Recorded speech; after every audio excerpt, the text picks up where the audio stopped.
de la République, vu la Constitution, notamment en ses articles 49, 53, 56 et 57, vu le décret numéro 2024-703 du 6 mars 2024 portant nomination du Premier ministre, sur proposition du Premier ministre, décrète, article 1er, sont nommés Madame Aïssata Tall Sall, garde des Sceaux, ministre de la Justice, de la bonne gouvernance et de la promotion des droits humains.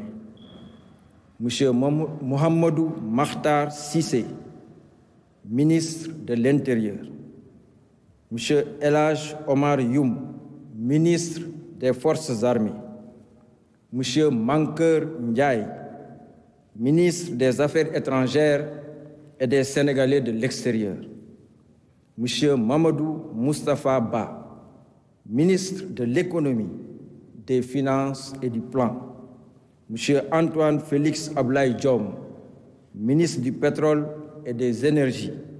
Monsieur Amadou Mansour Faye, ministre des infrastructures, des transports terrestres et du désenclavement. Monsieur Mam Mbaye Kane Niang, ministre des Sports et du Tourisme. Monsieur Moussa Baldé, ministre de l'Éducation nationale, de l'Enseignement supérieur, de la Recherche et de l'Innovation. Monsieur Serigne Mbaye Thiam, ministre de l'Eau et de l'Assainissement. Madame Mariama Sarr, ministre de la Formation professionnelle, de l'Apprentissage et de l'Insertion.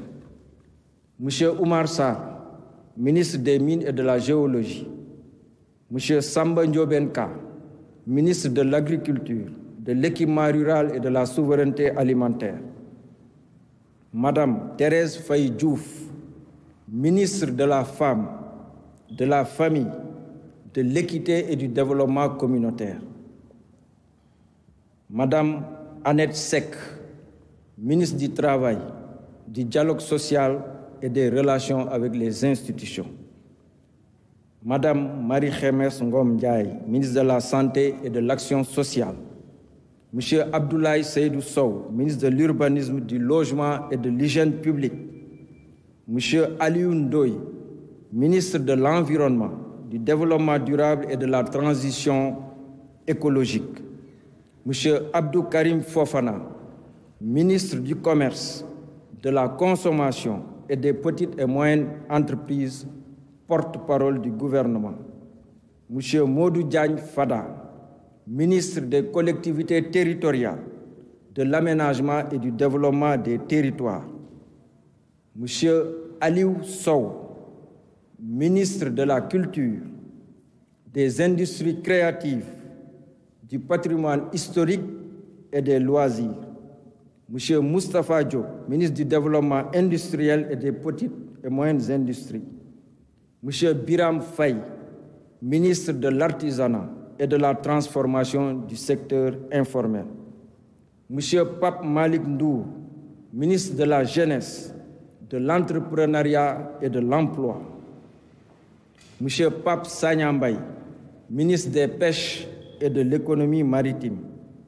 Monsieur Antoine Meng, ministre des Transports aériens et du Développement des infrastructures aéroportuaires. Madame Victorine Ankédiche Ndeye, ministre de la Microfinance et de l'Économie sociale et solidaire.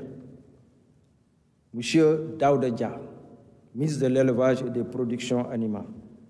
Monsieur Moussa Bokar Thiam, ministre de la Communication, des Télécommunications et du Numérique. Monsieur Galoba, ministre de la Fonction publique et de la Transformation du secteur public.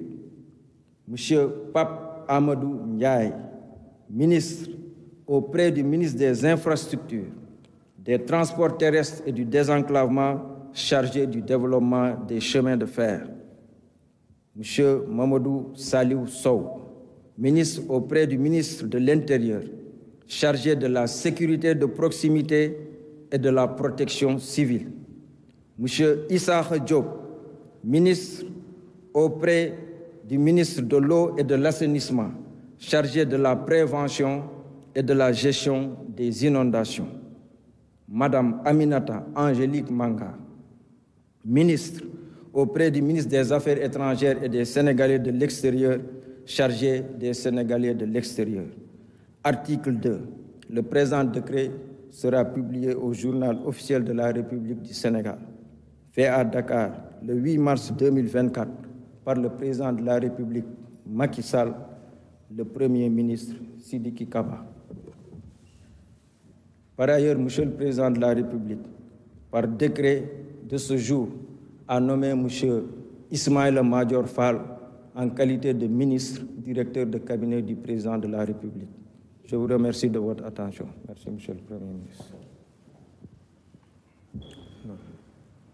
Je voudrais signaler, compte tenu des délais, avec le scrutin du 24 mars 2024, toutes les passations de pouvoir se feront le lundi 11 mars. Monsieur le Président de la République, Macky Sall, jël na dogal tey nommé gouvernement bu bees. Gouvernement bi fi amoon lu toll 39 ministres moo ci nekkoon. Wàññi na ko 30 ministres ñu am département ñoom ñoo nekk ci gouvernement bu bees bi. am nay décision yi nga xam ne jël na ko ministère bi nga xam ne ñaari ministère la woon, ministère du budget, ministère des finances et du budget ak ministère de l'économie, léegi daf leen boole fusionné ko mu nekk benn ministère. Beneen ministère bi nga xam ne tamit ñaar la woon mooy ministère de l'enseignement supérieur ak ministère de l'éducation, daf leen boole.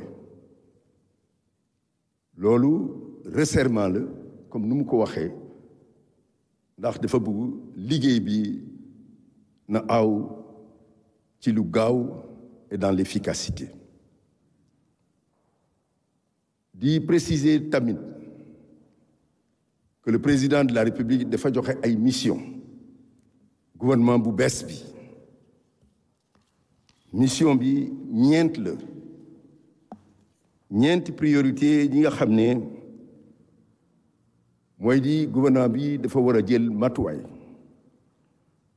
pour que ñu organiser élection du 24 mars 2024 ci ay conditions yu wóor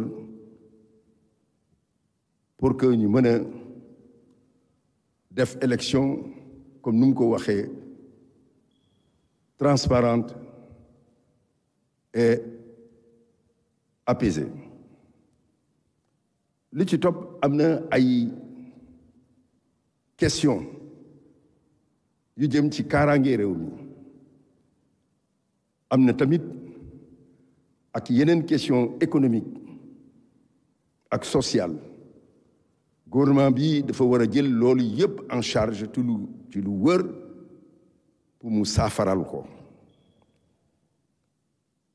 Troisième mission bi, troisième priorité bi, ñu ngi ci campagne électorale, waaye administration bi dafa war a dox normalement. Li ci topp dañu war a dugg te ñi nga xam ne dañu war a produire pétrole ak gaz. Loolu nee na ñu préparer ko pour que Sénégal mën a njëriñ gaz bi nga xam ne ak pétrole bi nga xam ne yàlla may na ko. di wax ne tamit délai yi gàtt na, looloo tax passation de pouvoir yi war nañ ko def ci lu gaaw altine su neexee yàlla.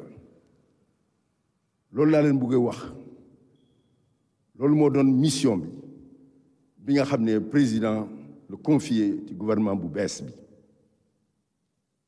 waaye dama ko bëgg a sant du ko gërëm